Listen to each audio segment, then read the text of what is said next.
ဒီမင်္ဂလာပေါင်းနဲ့ပြည့်စုံကြပါစေခင်ဗျာစိတ်ချမ်းသာခြင်းကိုယ်ကြီးကျန်းမာခြင်းလည်းပြည့်စုံကြပါစေစိတ်သွားတိုင်းကိုယ်ပါလူရဆန္ဒပြည့်စုံကြပါစေအလူရည်စလည်းမကွာပိကန်စွန်ခြင်းလူရနိုင်ကြပါစေလို့ကျွန်တော်ဟာတာတရုတ်ဆောင်လူတကာအမြဲပြောတဲ့စူပါဘဲတော့ကမြစ်တာပို့တလိုက်ရပါချောင်းဘယ်ဒီနေ့ဦးမျိုးနေတယ်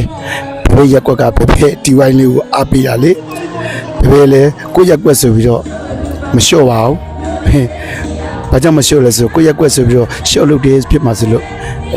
အစိုးရတွေရောဒီဝိုင်းအဖွဲ့တွေရောပြောပါပါပဲအခန့်ပြောပြီးတင်ဆက်ပေးကြကြပါဒီလိုဘယ်ဘက်ကိုရင်ထဲကိုပျော်သွားတာပဲပြီးတယ်လည်းသိရင်ပျော်မှာပါအဲ့ဒါဘာလဲသိလားသိပါတယ်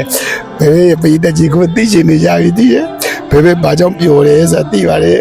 ဘယ်ဘက်ပြီးတယ်များအဲ့ဒီပုံမှာလေကိုရက်ကိုထဲမှာ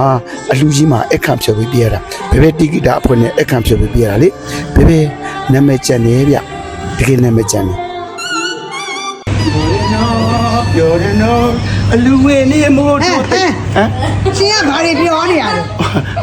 ပြောတာပေါ့ပြောလို့ပြောတာပေါ့ဟုတ်တယ်မပြောလဲလုံနေတယ်ရှင်နဲ့ရှင်ကိုနာမည်ချန်လို့တဲ့တော့အလူမတွေကလာပြီးမှချင်းမြင်တာဟုတ်လားဟောငါကြိုးစားရတယ်မယ်အလူမကြီးလည်းငါတွဲပြီးကတာအလူမကြီးလည်းကတာကတာဟုတ်တယ်နာမည်ချန်မှာပေါ့ငါကြိုးစားတာလေဟုတ်ပါ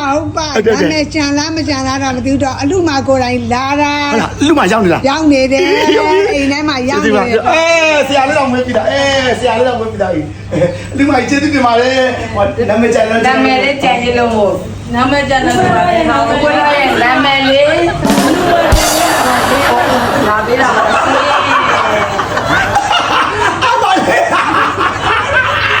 လေးလာပေးတာရှင်နာမည်ချန်တယ်ဆိုတော့ကိုဒီဝိုင်းကောင်းလို့နာမည်ချန်တယ်